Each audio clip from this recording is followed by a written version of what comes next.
This is CBC Here and Now.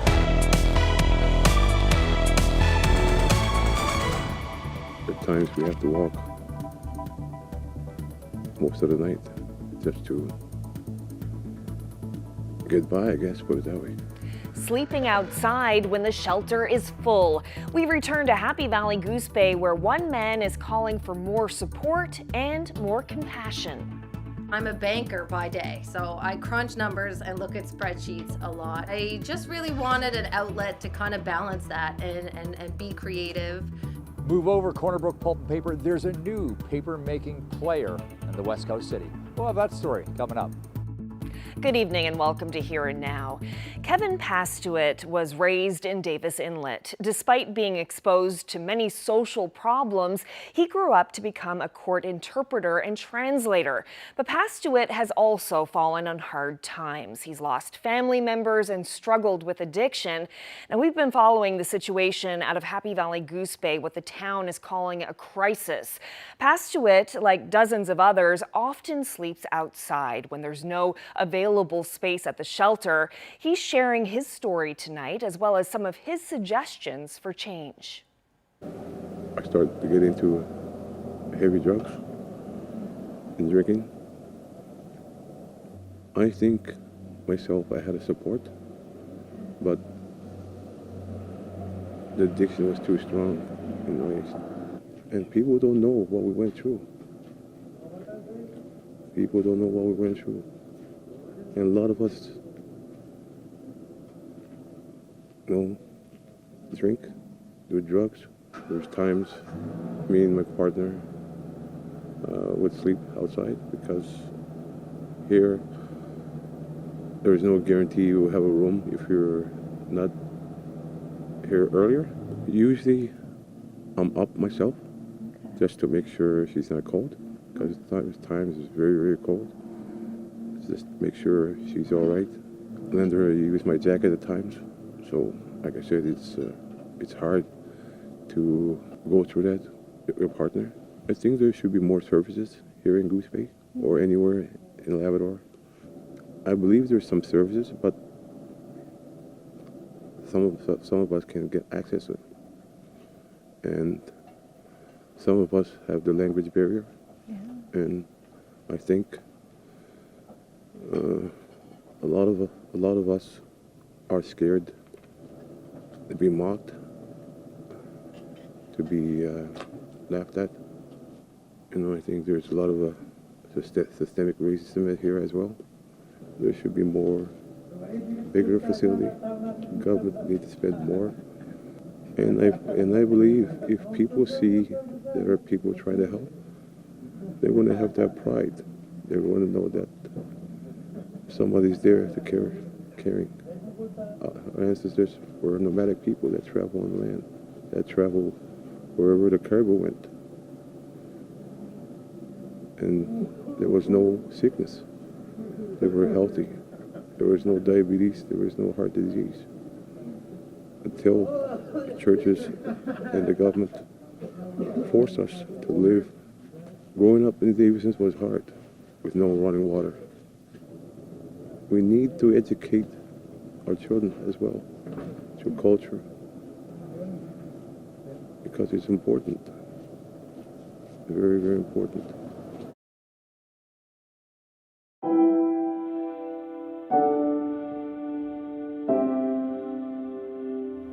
I'm Mariana Kelland in Natwashish, where the Mushwa Innu have lived for the last 20 years. But now a new job exists, one to look back at a relic from the past. Davis Inlet will bring you that story coming up on Here and Now.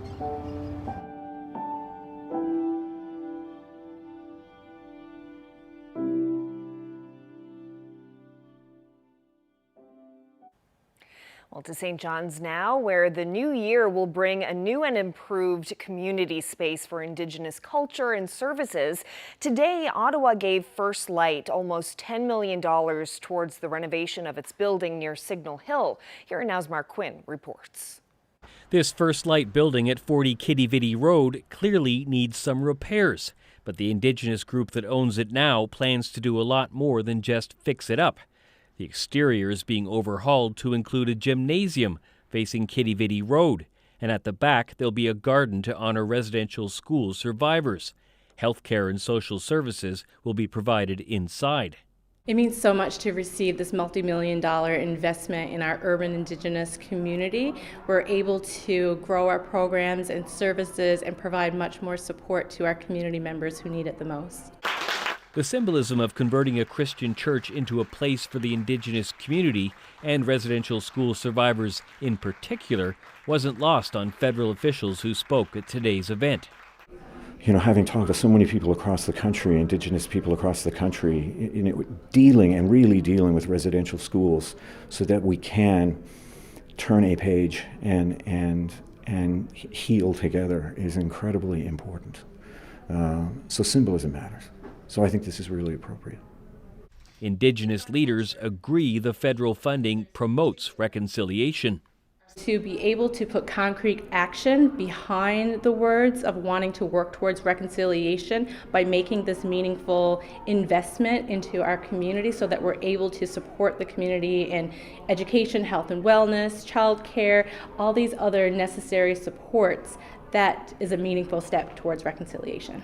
House says First Light expects renovations to turn this into this will begin in March. Mark Quinn, CBC News, St. John's.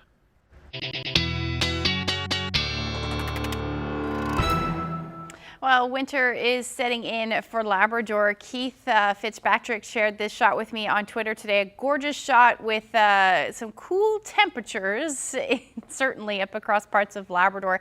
And we're talking about all of this cold air across parts of North America, particularly through Canada. In fact, we saw the first minus 40 up through Nunavut, up in Eureka today. And we've got lots of snow squall activity happening around Ontario and into the U.S. We're certainly going to talk a little bit more about that.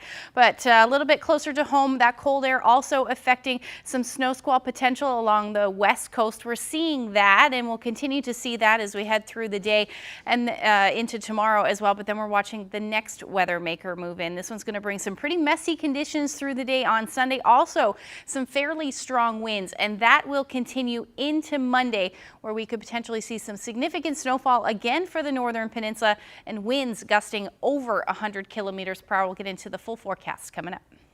Thanks, Ashley. The RCMP's Major Crimes Unit says it's still investigating a 22-year-old unsolved murder. Police issued a statement today saying they're still looking into the shooting death of Randolph Randy Cormier. The 37-year-old West Coast man was first reported missing in February 2000. His body was located on the beach near Stephenville Crossing the following month. Now, at the time, police said his death was likely drug-related. So what's prompted this update? Well, police say a recent social media post alleges one person's involvement in the murder, and now they're investigating. Anyone with information about the murder of Randy Cormier is strongly encouraged to contact police or Crime Stoppers. The need for counseling services at the College of the North Atlantic is growing, and so is the need for food. Now, just last month, Memorial University's food bank had to shut its doors due to a surge in demand, and the shelves are bare at CNA's food bank, with some students struggling to juggle the cost of housing, gas, and food. Coordinator Jeff Martin says the two services go hand in hand. Well, food security is a basic need, and if you can't meet that need, it causes stress, and those stresses can impact you both physically and mentally, and so it can have an impact on your own personal well-being. And with those impacts, it can also have a negative impact on how they come to class, how they're prepared to study, and how well they can do academically. Now, Martin says it's a symptom of inflation and that CNA is in desperate need of donations. We'll have more details ahead in about 20 minutes on Here and Now. Well, another group trying to help is the Salvation Army. Today marked the start of their Kettle campaign. It's hoping to raise $800,000 at a time where demand for services is growing. This year more than ever, there are people needing the assistance of the Salvation Army. And so we're also wrestling through the impact of inflation. And I think every household is feeling it, particularly people who are living on a fixed income or a low income. The struggle is very real for them. And so at the Salvation Army, we're seeing people coming to us and saying, you know what, it's the first time I've ever had to reach out for help. What do I have to do to receive some support from the Salvation Army? We're anticipating numbers like we haven't seen before. Our friends down at the Salvation Army Center of Hope here in St. John's, as an example, they tell me that last year they served over 2,000 households with Christmas assistance. And this year already they're preparing themselves to support over 3,000 families.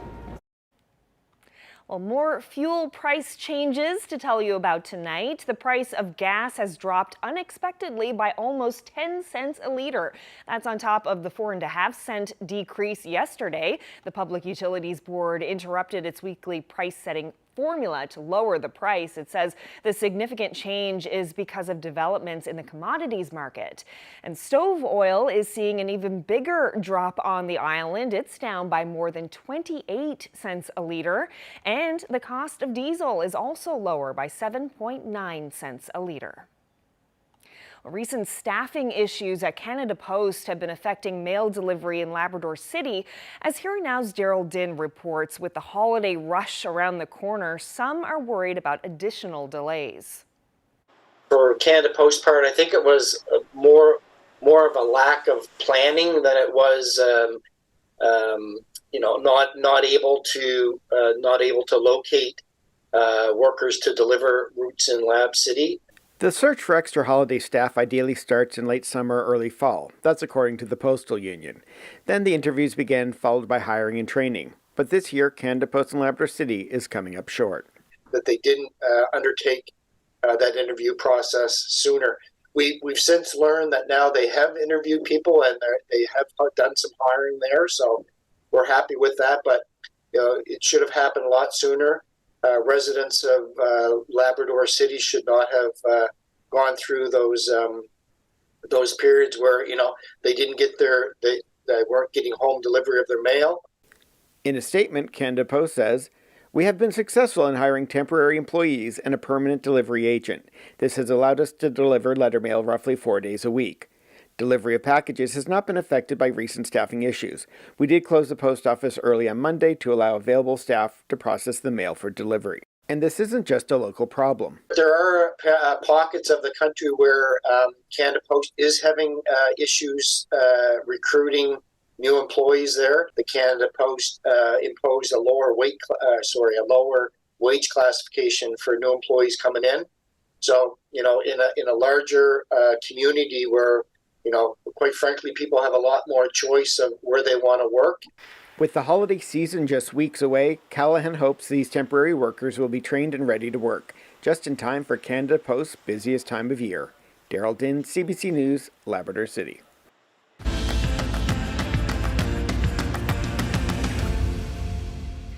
Well, she has no plans to take on paper giant Kruger or expand beyond working in her shed, but a Corner Brook paper maker is loving her artistic outlet and providing one-of-a-kind products. Here Now's Troy Turner has that story. It's a creative outlet that provides an escape from work at the bank, away from the spreadsheets and number crunching. And all it takes is a trip to her backyard shed. I really wasn't expecting to love it to the degree that I do, but it's so flexible.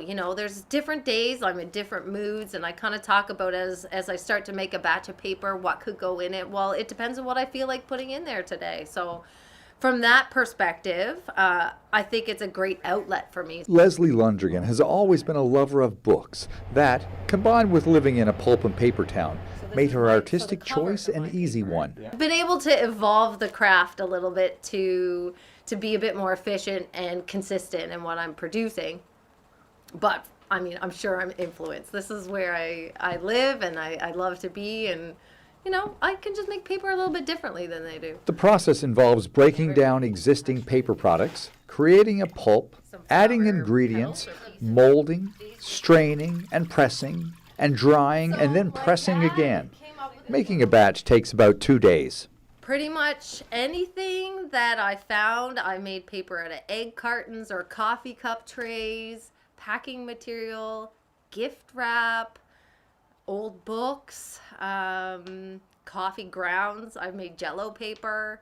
Pretty much anything that pops in my brain, I am always wondering, can I turn that into paper? Let's give it a shot. And what's the strangest request? I did have somebody ask me to make some paper out of dirt, sandy dirt that they had from a special location. And so we were able to do it. It's not maybe something I would want to write a letter home on. What they're going to do with it from their perspective, I'm not sure what their purpose was. But we did make dirt paper, so that can be done. Since there's no running water in her shed, Lundgren will take a break when the temperatures drop next month. This is just when I have time. I carve it out so that I could do something that makes me happy. While Lundgren jokes there just isn't enough time in the day to make the amount of paper that Corner Brook Pulp and Paper does, she says her schedule will change during the winter months, where she'll take the batches of paper already produced and turn them into things such as books or anything else inspired by her creativity. Troy Turner, CBC News, Corner Brook. Well, temperatures right around where they should be for this time of year, but it is going to get windy by the end of the weekend. I'll get into the full forecast coming up.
Well, it is honey harvest time, and today I'm going to show you how I get the honey out of these frames into these convenient little jars. This is the tedious part. You have to go through and get all of the little caps off of the honey, all the waxy caps. Then, of course, you have to do the other side, right here. Okay, so this one is done, so let's go put it in the honey extractor. Okay, so I have 2 frames in here now, so all we have to do is just spin it.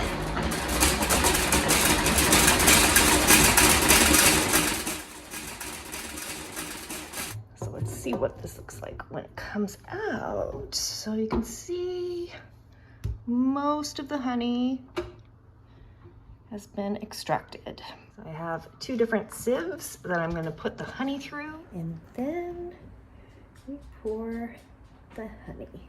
And that's it. It took a bit of time and a bit of work, but the best things in life always do. And now I have all of this wonderful honey for me and my friends and my family to enjoy all year long, all thanks to the honeybees.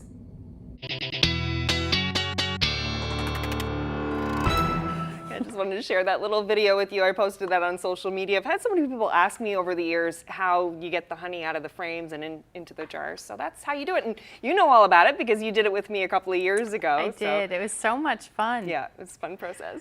Oh yeah. Yeah. And then you get honey out of it, yeah, which is amazing. But great. yeah, so now I want to show you something a little, something that's significantly less sweet, I should say.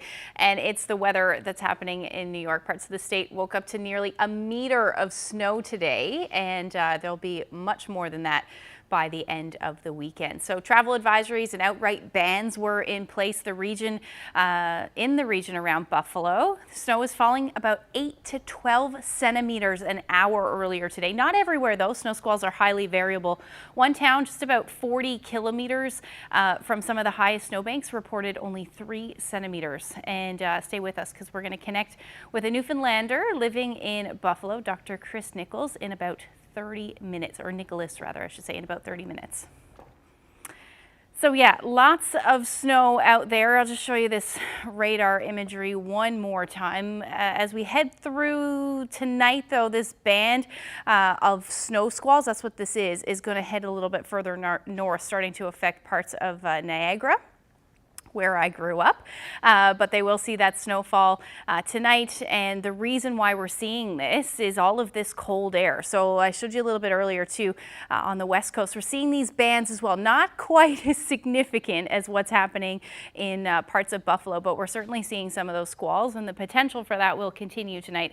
And again, the reason is where all of this cold Arctic air is coming from. So we've got those warm waters and this cold air that is a perfect recipe for those snow squalls. In fact, seeing some thunder snow on parts of Lake Erie as well. So certainly a significant event, but temperatures here closer to home are right around where we should be sitting this time of year. In fact, 5 degrees in St. John's this afternoon, 4 in Badger, about 2 and 3 degrees along the west coast, and then up across Labrador, a bit below where you should be sitting. In fact, a couple degrees for Lab City. It should be sitting around -7, but you sat around -9 for a good chunk of the day. And actually some of those temperatures are dropping now. We're going to hang on to this cold air for a little while, but some of those chilly temperatures combined with these winds, sustained winds right now, a bit gusty out there, 30 kilometers per hour in St. John's, 52 in the Port aux Basques area. Stephenville is seeing 57 kilometer per hour winds. And then with those wind gusts, more like the 70s, 76 kilometers per hour, in fact, for Stephenville. So it is leading to a bit of a wind chill out there, feeling more like -9 with that temperature hovering around the 0 degree mark. And then pretty much across the islands, feeling more like the -single digits, and then up across Labrador. Not a whole bunch of wind chill for you, but feeling more like -8 in Cartwright. Now, taking a look at what's going to happen with those winds, we will see them continue for the most part tonight with winds gusting somewhere between 40 to 60 kilometers per hour. By the time we get into tomorrow evening, winds will ease a bit, 40 to 50 kilometers per hour. And then our next system will move in through the day on Sunday.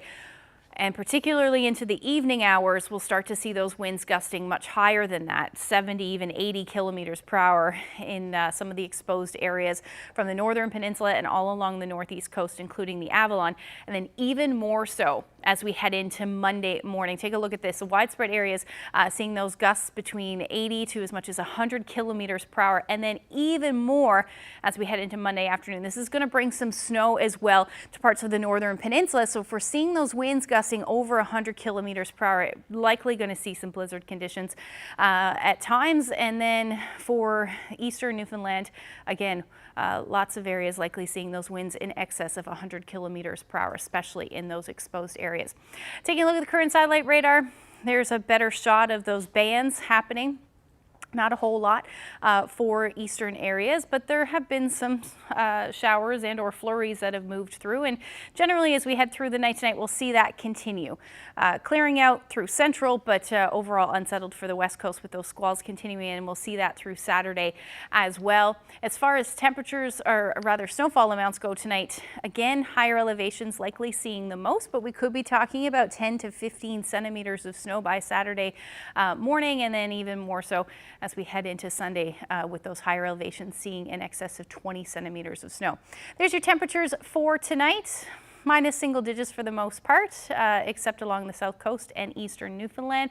And then tomorrow, we will see those temperatures hovering somewhere between 2 to 5 degrees across the island.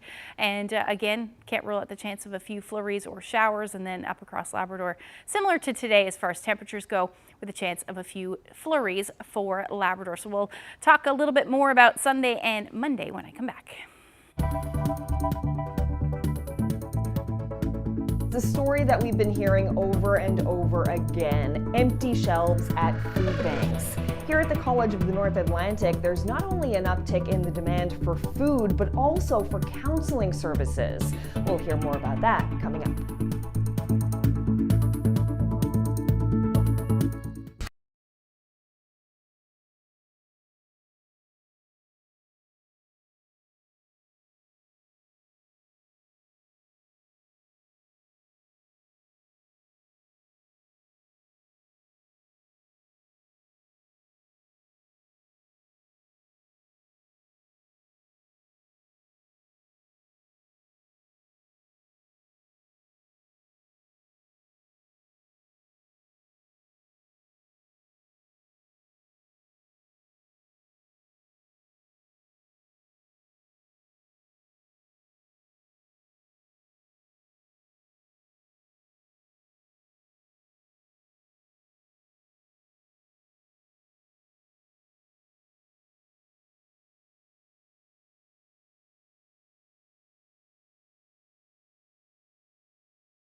We've been hearing a lot about the struggles of food banks in the province. Just last month, Munn's Food Bank had to shut its doors because the demand was so high, the shelves were bare. Well, here at the College of the North Atlantic, the high cost of living has not only created an uptick in demand for food, but also for counseling services. Joining me now is the coordinator of the food pantry service here at the College of the North Atlantic, Jeff Martin. So let's talk about the food first. Looking around at these shelves, pretty bare here as well. What have you been seeing here? Well, over the past number of months, we've seen a really increased demand in our food pantries. Something we started back in January of this past year, and up until recently, we didn't realize the demand. But in particular, this campus here, it will be stocked, and about less than 24 to 48 hours later, it's bare. Right. So we're having, issues and challenges trying to keep it fully stocked for our students. What are you hearing from students about what they're going through? Well, we've been hearing a number of things. The rising cost of inflation is impacting everybody, especially across the country. And, we're not immune to it here in Newfoundland and Labrador. And so we're really seeing students, trying to make those choices between, do I pay for gas to come to campus, or do I buy food to put meals on the table, right? And rising costs of rent, so it's really having an impact on them. Mm-hmm. And you've also noticed, I mentioned about counseling services, yes. More people in need of counseling. How do those two things connect? Well, food security is a basic need. And if you can't meet that need, it causes stress. And those stresses can impact you both physically and mentally. And so it can have an impact on your own personal well-being. And, with those, impacts, it can also have a negative impact on how they come to class, how they're prepared to study, and how well they can do academically. Right?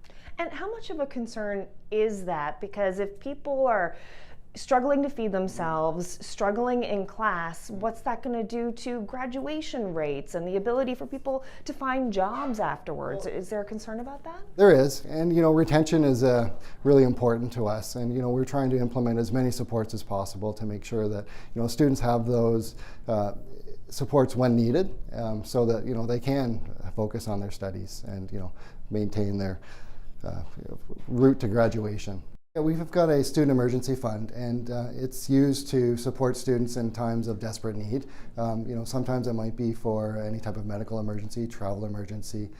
So we help to support our students, try to get through those challenging times that, sometimes they might be caught, budget-wise. That's something that's unanticipated. Mm-hmm. And how much of a demand have you been seeing on that particular fund, in addition to what's happening here? Are people trying to draw on the emergency fund to help them feed themselves? Yeah, sometimes it's used for food, sometimes it's used for travel, and like I said, sometimes it's for medications, right? And so, and the access and demand on that varies, from campus to campus, but we are seeing an increased demand across the board. Mm-hmm. And do you attribute that to the rising cost of living and how expensive everything is these days? Absolutely, right? Because sometimes, our budgets are very tight, especially a student budget. This time of the year, towards an end of a semester, funding might be sort of getting low, and now they're really struggling on how they're going to get through the next couple weeks, or months, before any type of student funding comes in the new year. Mm-hmm.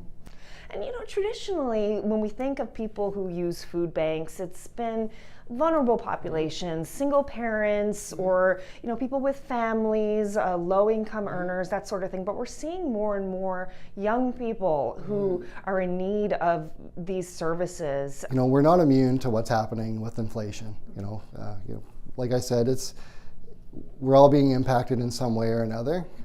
Just recently, you saw the price of lettuce go through the roof.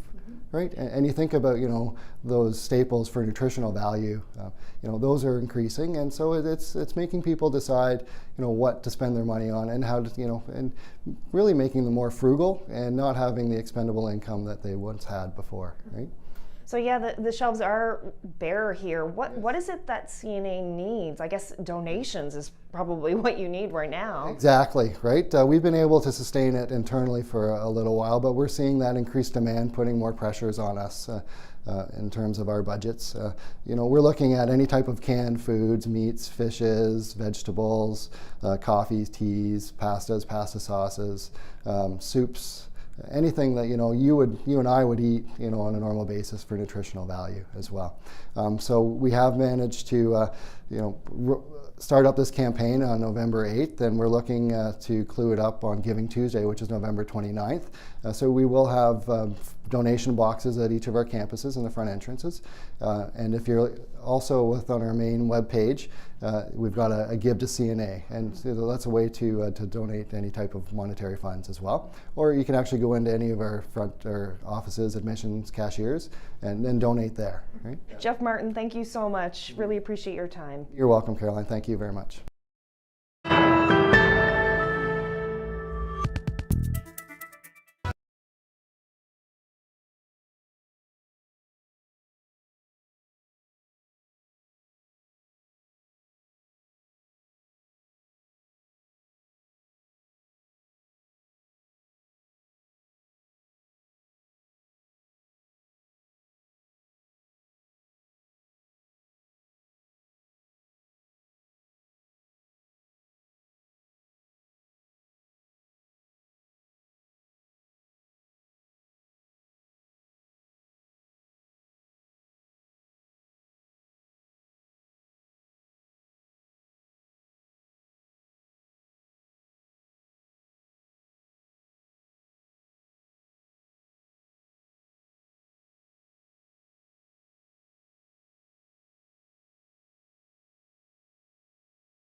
A potentially serious digestive infection is spreading in Edmonton at an alarming rate. It's called Shigella, and the people it's hitting are among the most vulnerable. The CBC's Julia Wong reports. The appointment today? At this inner-city health center, staff routinely screen clients for a bacterial infection spreading through Edmonton's homeless population. Worry about Shigella is so great, posters alert clients to the symptoms. You know, it's concerning because the population that it's affecting doesn't really have the resources that's needed to stop this spread. Shigella is hitting encampments hard, spreading through contaminated surfaces, food, or water. People with it have persistent diarrhea, stomach pain, fever, and vomiting. Joshua Bell says he developed symptoms a couple weeks ago. It was overwhelming, just awful. The nonstop vomiting, the nonstop pooping, it was out of control. It scared the hell out of me for sure. So in 2022, to have over 100 of these cases in Edmonton is frankly an embarrassment. So this ER doctor says he sees patients suffering every shift. Their bowel lining is starting to, get weakened and disintegrate. Bacteria are getting into the bloodstream. That's a sign of sepsis or an infection within the bloodstream. The situation is so serious. Healthcare workers carrying antibiotics did a rare outreach to people living on the streets, knowing some are too embarrassed or too sick to seek help. I've worked in the inner city for over 15 years, and I don't think I've ever seen this degree of suffering, this degree of indignity. Ways to prevent getting Shigella are simple: frequent hand washing and good personal hygiene. These public washrooms were recently installed in the inner city and cleaned after every use. They'll make a huge difference. Just the dignity of having a place where you can access a washroom and clean up if you need to.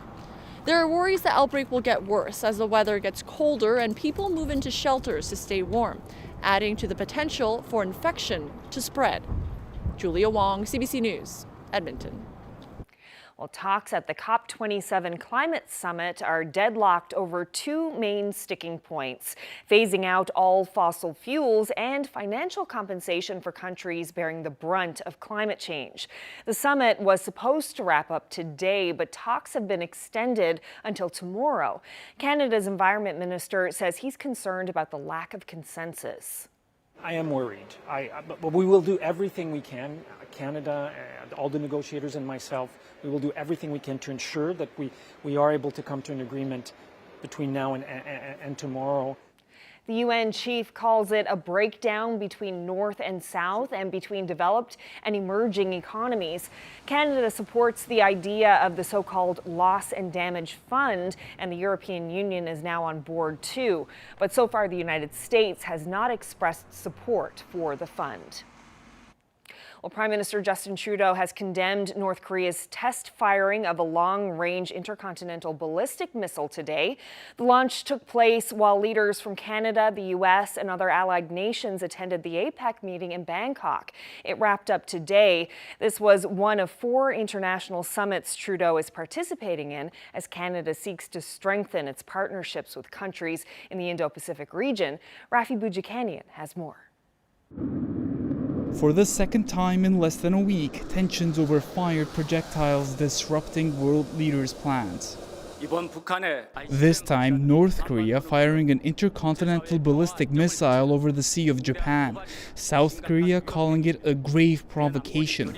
The U.S. summoned an impromptu meeting of allies at APEC in Bangkok. This conduct by North Korea most recently is a brazen violation of multiple UN security resolutions. Canada joins our allies in condemning in the strongest terms the continued irresponsible actions of North Korea. The Trudeau government announcing on Friday his Indo-Pacific strategy includes more than $180 million in funding to increase Canada's diplomatic and business presence in the Indo-Pacific. Today he pointed to an unspecified investment into a bigger military contingent. You can't talk about economic opportunity and growth without the stability and peace that comes when you're avoiding and preventing further conflicts. Trudeau faced questions on a different front too, as he attended a lunch that included all APEC members but also Saudi Arabia's Crown Prince Mohammed bin Salman. 4 years ago, Trudeau said Canada was looking for a way out of a deal worked out by the previous Canadian government shipping weapons to the Saudi kingdom. Human rights groups accuse that country of killing indiscriminately in a war in Yemen where more than 230,000 people have died. Governments do follow up on contracts signed by previous governments. We have moved forward with significant reviews of export permits and a strengthening of the transparency and accountability measures that go with all Canadian exportations. Trudeau said he raised human rights concerns with Saudi Arabia, something also on his agenda in Tunisia, where the government recently adopted a new constitution giving it far more power. One more diplomatic dance on this trip as he seeks to build on relationships with other African countries in the Francophonie. Rafi Bujikanian, CBC News, Bangkok, Thailand.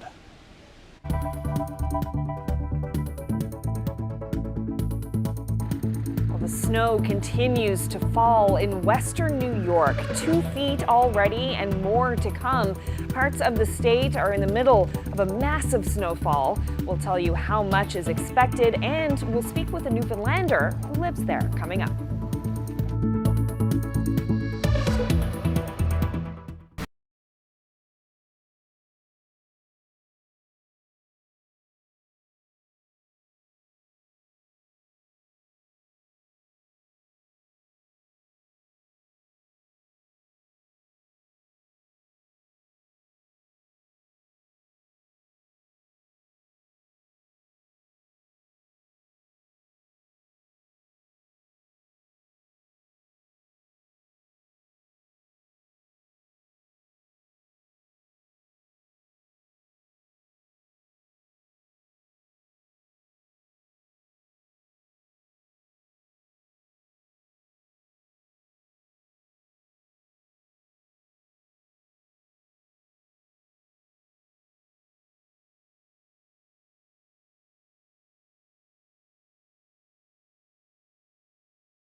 Let's find out who's celebrating. Anniversary greetings going out to Wayne and Marcella Butt on their 50th anniversary. Congratulations to Roger and Vera Shepherd of Corner Brook, who will celebrate their 57th anniversary tomorrow. Happy 60th anniversary to Alf and Eleanor Manuel of Twillingate. Wishing Lloyd and Queenie Bugler a happy 50th anniversary. They're from Corner Brook and now live in CBS. Happy anniversary to Bert and Sandra King. They're celebrating 55 years of marriage. Anniversary wishes going out to Majors Marvin and Vera Uden of Carboneer, who are celebrating 53 years together. Verley and Frank Hodnott of Embry are celebrating their 56th anniversary today. Happy 58th anniversary to Verna and Louis Northcott of Massey Drive. Wishing David and Lorraine Best of Cox's Cove a happy 61st anniversary.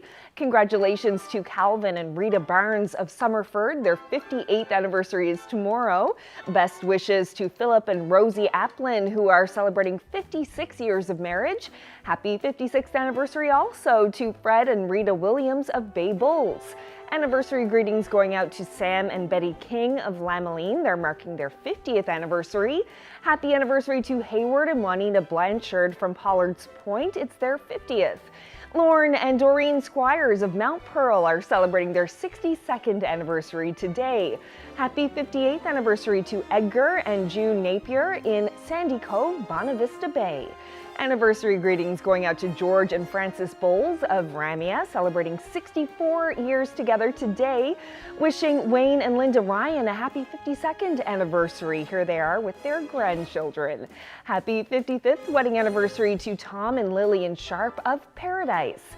Happy 67th anniversary to Walter and Rowena Frost of Hillview. Congratulations to Don and Yvonne Bonia of Pasadena, now living in Airdrie, Alberta. It's their 50th. Happy 69th anniversary to Audrey and Tunny Hunt of Boswerlos. Happy 63rd wedding anniversary to Mac and Elizabeth Rousel of Point Leamington. Congratulations to Stan and Gertie Walsh of Beta Verde, who are celebrating their 60th wedding anniversary today. Happy anniversary to Jim and Ann Hickey. They're marking 59 years together. Wishing Henry and Patricia Young of Grand Falls, Windsor a happy 69th anniversary. Anniversary greetings going out to Peggy and Howard Jones on their 50th. Congratulations to Cyril and May Feltham of Hare Bay, who are also marking 50 years of marriage. Now to some birthdays. A very happy 92nd birthday to Alice Kavanagh of St. John's. Happy 96th birthday to Annie Baker of Newman's Cove, now living in Bonavista Bay. Wishing Isabel Power from Cupid's a happy 101st birthday tomorrow. Birthday greetings going out to Ellen Byrne of Conch. It's her 91st today. Happy belated 92nd birthday to Russell Avery of Deep Bite, now living in Clarenville. Happy 90th birthday to Roy Spicer. He's from Diamond Cove, now lives in Port aux Basques. Birthday greetings going out to Hannah Park of McIvers, Bay of Islands. She just turned 94. Warmest birthday wishes going out to Cyril Pike in Corner Brook. He turns 93 today. Happy 90th birthday to Fred Brown of Happy Adventure, Bonavista Bay, now living in St. John's. Wishing Kay Smith of Witless Bay a very happy 95th birthday. Happy birthday to Lillian Power of Gull Island, who just turned 94. Kezia Locke celebrated her 101st birthday on the 11th. Hope you had a wonderful day. Birthday greetings going out to Olive Perry on her 95th birthday. She's in Admiral's Cove. Happy 92nd birthday to Effie Smith of Grand Falls, Windsor. Happy 95th birthday to Grace Hancock in Forteau, Labrador. And wishing Frank Oak from Long Island a happy 90th birthday.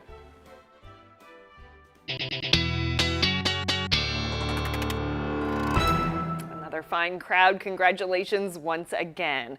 Well, Ashley, you talked earlier about the massive amount of snow falling in Buffalo, New York. We thought Snowmageddon was bad, but before this is all over, the state could see up to 150 centimeters of snow by Sunday.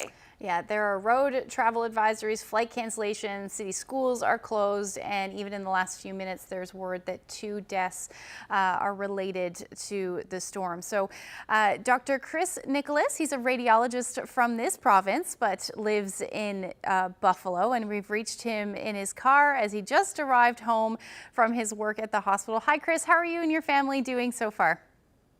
Hey, good. How are you? I'm here with my wife, Becky. Hi. Becky from Airport Heights. Very nice. So how are you guys doing so far? So far, so good. It's funny because I left this morning. I work at the hospital. I left this morning, and the visibility was pretty poor. I had to get off the highway because it was just too dangerous. So I took side streets to work, and ended up getting there. But now I'm coming home, and there's a big plow bar on our bottom of our driveway. So I got called a guy I know with a blade to come bail us out. And he's like, oh, he's like, I'm like 10 miles away. I'm not going to be able to get there for a while, but just hang tight. So Becky came and she crawled her way over the plow bar, and she brought some Tetley tea for us, and we're just hanging out and I guess making the most of it. Yeah, absolutely. Can you describe how much snow you've had so far at this point? I've seen some incredible footage, but what have you seen? You know what? I'm not very good at estimating because everything's kind of drifted, and then there's plow bars everywhere. But I'd say we got at least 4 feet. Yeah, probably. Becky were you up to your waist? Yeah, I was just up to my waist coming down the driveway. Yeah. And yeah, so it's probably about 4 feet. Yeah, like when I woke up this morning, there was a little bit of a break in the snow, but it was still a significant amount, a few feet definitely. Probably nothing compared to Snowmageddon. Yeah, I know, right? It's hard to gauge. I don't know about that. Yeah, 100 centimeters of snow. That's what we saw with Snowmageddon. But from reports that I'm seeing already, 4, even 5 feet of snow in some cases. So definitely quite a bit. How tough is it to get around? I'm trying to convert between centimeters and inches now. I'm all sorts of confused. It's pretty bad. I came home, and as I was coming home, I went to get some gas, and I saw 2 people stuck at the gas station in little 2-wheel drive cars. And I just think, oh man, that's not the vehicle to be out in. No, absolutely not. Yeah, it certainly seems like you guys are being hit much worse. So are you prepared for what's fallen so far and what's coming? I mean, yeah, we got our storm chips. Yeah, we actually last time we were in Canada, which is like maybe a week ago, we actually went and bought how many bags? I don't know, probably 10 bags of chips. Yeah, I mean, it was like $70 worth of chips. That's terrible. But yeah, we're ready from that standpoint. Well, best of luck with that. Are your plans, I guess, to stay in all weekend? Yeah, except I'm on call, so yeah, I'll be back and forth between my house and the hospital probably at least 4 times this weekend, if not more. Well, Chris and Becky, thank you so much for this, and stay safe while you're traveling. All right. Thank you. Take care. Well, we are not going to see anywhere close to that snowfall amount this weekend for sure across parts of the province. However, we are expecting some snow to move in as we head through the overnight on Saturday and into Sunday morning as our next system moves in. This will stop the snow squall potential on the west coast and also bring some milder air with it as well. So areas along the south coast and eastern Newfoundland will likely see this fall as rain. But through central, west coast, northern peninsula, especially in those higher elevations along the west coast, we will see that snow, especially into the evening hours. We're also going to see the winds pick up with this one. So those winds gusting into the evening hours, especially along the northeast coast here, somewhere between 60 to as much as 80 kilometers per hour on Sunday. Temperatures will warm up, like I said, around 9 degrees in Marystown, 6 in St. John's, and then as you head towards central, west coast, northern peninsula, just a couple of degrees above zero. For the most part, Labrador will sit out of this one again. We'll likely see some snow for southeastern portions of the island, or rather of the Big Land, but overall, temperatures around -5 to -7. Now, as we head through the evening hours on Sunday and into Monday, the system starts to strengthen. And as it heads offshore, it looks like a period of very strong winds through the afternoon, through the morning hours starting anyway on Monday, and then some snow as well, especially for the northern peninsula, which may be heavy at times. So, we're talking about potential for over 100 km/h winds, and some of those snow, the snow potential likely reduced visibilities in that blowing snow, and then we'll see most of that continue through the day on Monday.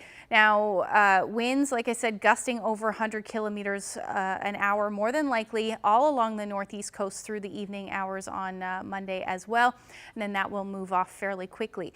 Now, temperatures are going to be much cooler. This is where we'll see that potential for some flurries in the mix, and then as you head further east, and then temperatures for Labrador around 1 degree for Cartwright, but cooling significantly as you head towards the west. Here's the snowfall potential, quite significant, upwards of 30 to 40 centimeters, and then through central we could see between 5 to 10 centimeters. Taking a look at the long-range forecast, lots of 2s in there as we head through Wednesday.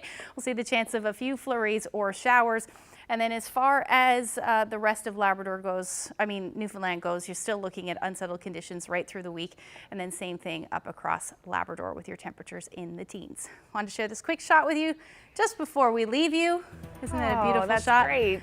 It's a beautiful afternoon in Robert's Arm. Thank you to Pansy for that shot. If you have any weather photos, Twitter, email, or Facebook. Excellent. Well, that's it for us. Thank you so much. Enjoy your weekend. Good night.